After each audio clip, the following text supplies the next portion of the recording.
Hi everyone, my name is Boglárka IPACS and I'm a PhD student at the University of Sopron in Hungary. In this presentation, I will talk about the limitations of environmental sustainability in the manufacturing context. During my presentation, I will go deeper into the points which you can see on this slide and more detailed to the fourth point when I will talk deeply about the limitations and difficulties of implementing industrial solutions which are already existing. My research objectives are to define systematic sustainability solutions in manufacturing and also to explore all the limitations connected to these initiatives so companies can be prepared before they go into the transition or into the change. But first of all, let's start with a little bit of literature to get to the same point. According to the European climate law, we should achieve climate neutrality by 2050. And from this point, this side, there are other regulations and guidelines related to the manufacturing sector because approximately 45% of the total energy consumption comes from the industrial sector and it's responsible for around 20% of global CO2 emission. So it was necessary to put extra regulation and guidelines to this sector. In 2023, there was a legislative proposal, and it's called the Green Industrial Plan, to support the industrial dimension of the implementation. The proposal included measures designed to enhance the competitiveness of industrial enterprises and to facilitate the transition from fossil fuels to clean energy sources. Subsequently, the Net Zero Industry Act was formally adopted by the Council of the European Union in 2024, and in support of its implementation, the European Union officially launched the Net Zero Europe platform in 2025 to have a platform for monitoring and for supporting the countries and also little matchmaking with the possible investors. The first deadline, which is 2030, which we should decrease the emission by 55% is very close. So let's see what is the current state in terms of the manufacturing or industrial sector. So according to the Eurostat data, between 2013 and 2024, the share of greenhouse gas emissions decreased by 17.5%. In the period from 2022 to 2024, total greenhouse gas emissions within the industrial sphere declined by 7.6%. A particularly significant reduction occurred between 2022 and 2023, when the emission fell by more than 7%, whereas between 2024 and 2023, the trend largely stagnated with the marginal decrease of only 0.2%. So these are the data for the current state in manufacturing, and from this point we have to go on. And the first limitations comes actually from here because we need to be clear with all the sustainability frameworks, phrases, and all kind of regulations, which I made the next figure for to be better understandable. We already talked about the macro level legal frameworks in the previous slide, but we do have industry-related sustainability concept. And the concept of ESG, SDGs, CSR, and the triple bottom line are frameworks designed to guide companies toward more responsible and sustainable operations. Although they originate from different theoretical and institutional backgrounds, they share a common goal, integrating environmental protection, social responsibility, and economic performance into corporate decision making. There are also reporting tools which are helping the companies to go on track. And reporting standards in the corporate environment are often characterized by conceptual overlaps and uncertainty regarding the obligation. And among the most significant frameworks are GRI, ESRS, and CSDDD, which is listed here, and I will talk a little bit about their importance. The GRI, which stands for Global Reporting Initiative, is a voluntary reporting standard typically adopted by companies that are not yet subject to mandatory sustainability reporting requirements and aims to promote transparency through a globally recognized structure. The European Sustainability Reporting Standard, ESRS, represent the main framework for standardized ESG disclosure within the European Union and are mandated by the Corporate Sustainability Reporting Directive. While the CSRD established the legal obligation to report, the ESRS defined the structure and the methodology of the reports. The Corporate Sustainability Due Diligence Directive differs from the others because it focuses on risk assessment and due diligence rather than reporting. Its purpose is to strengthen corporate accountability across the entire value chain and promote responsible conduct regarding sustainability and human rights. Unlike GRI, both ESRS and CSDDD are legally binding for companies that fall within their current scope.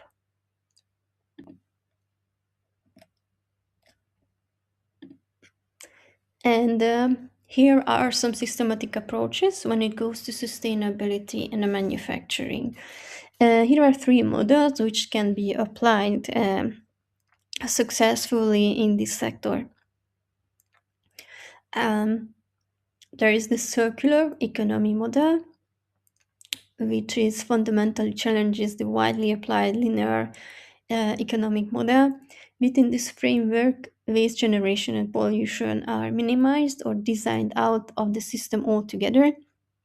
The model promotes an operational logic in which manufactured products are cyclically reintegrated into the system and reused across as many life cycles as possible.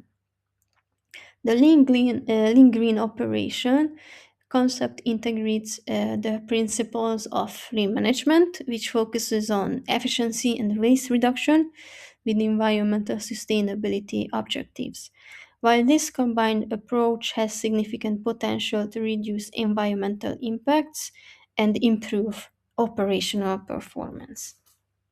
And the third one is the eco-industrial parks model, which are considered an important implementation model for advancing industrial sustainability as they promote resource efficiency through industrial symbiosis, shared infrastructure, and collaborative environmental management among co-located firms.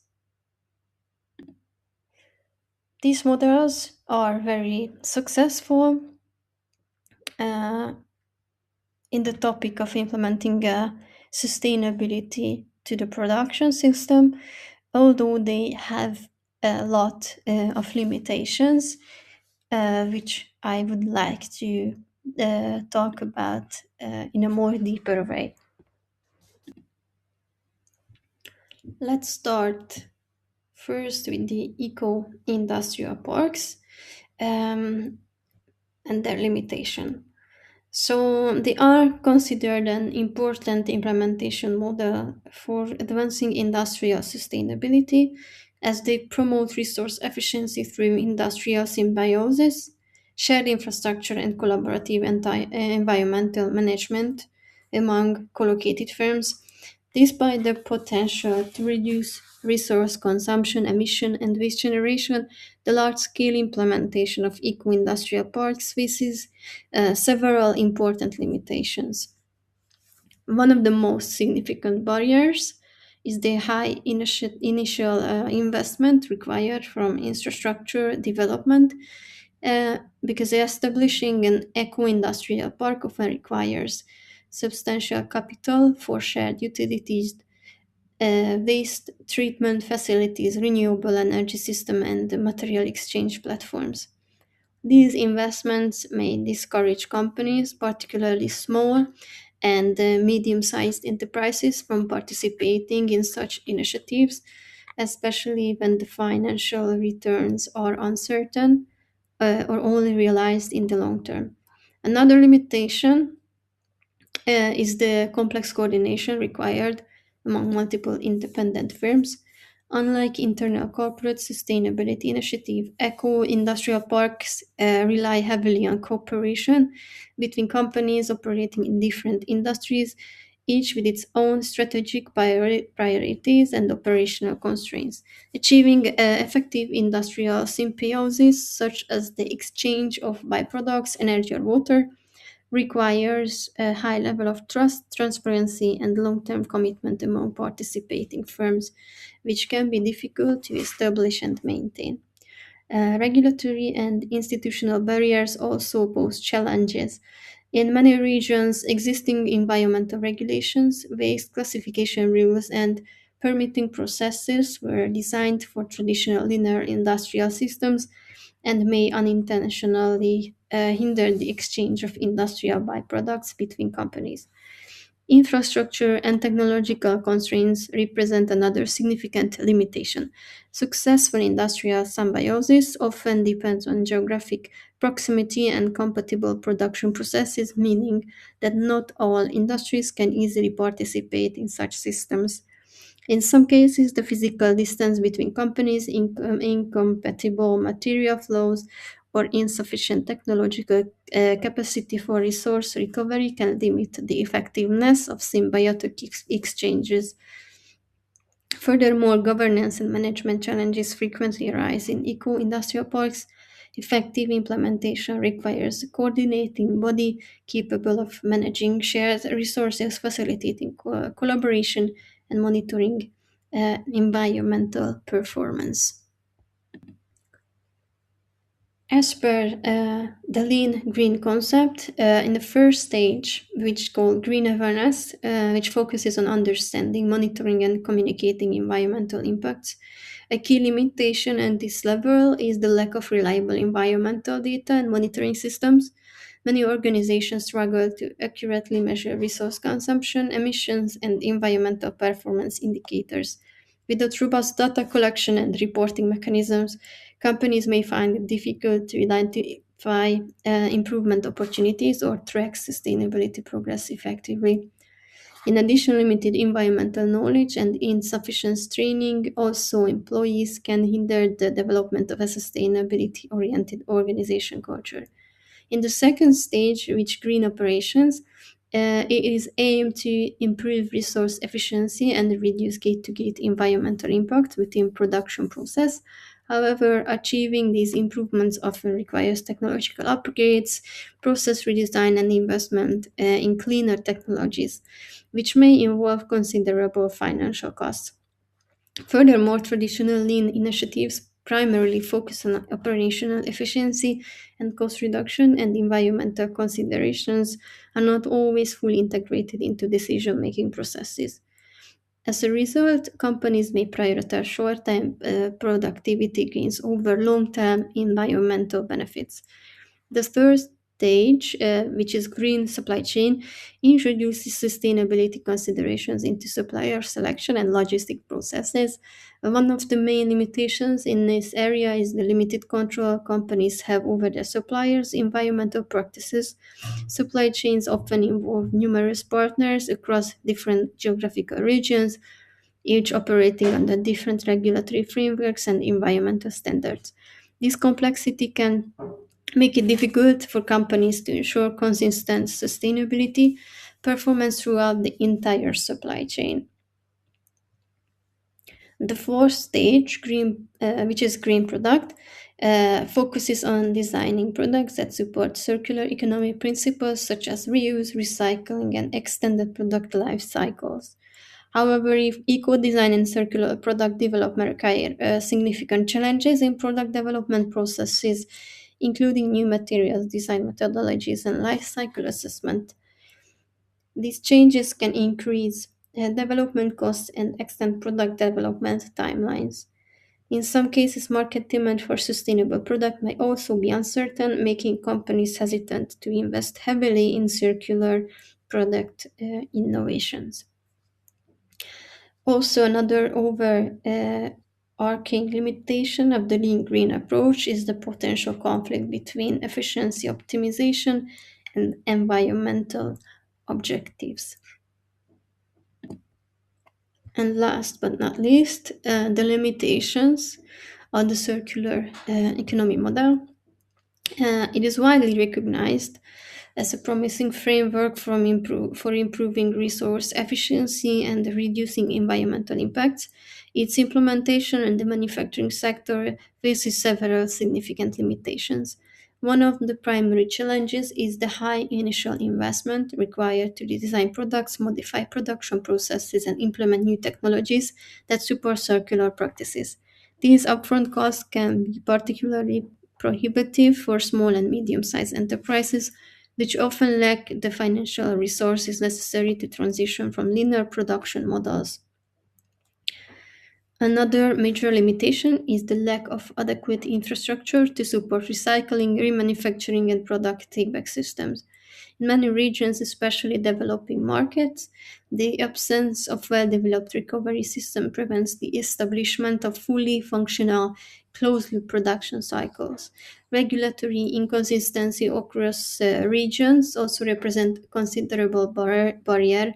While some regions have introduced policies like the European Union, um, other parts of the world lack clear regulatory frameworks. This creates difficulties for multinational companies attempting to implement standardized circular strategies across global supply chains. In addition, organizational cultural resistance within companies can hinder the transition to circular models. Firms that have long operated within traditional linear economic structures may be reluctant to adopt new practices due to uncertainty regarding economic viability, operational disruptions, or internal resistance from different departments. Finally, the supply chain and market constraints further complicate the large-scale adoption of circular practices. Companies often depend on external suppliers operating under different regulatory and environmental standards, making it difficult to ensure sustainability across the entire value chain. Moreover, the higher cost of recycled materials and sustainable production method compared to conventional alternatives can reduce price competitiveness and limit this capability of circular initiatives.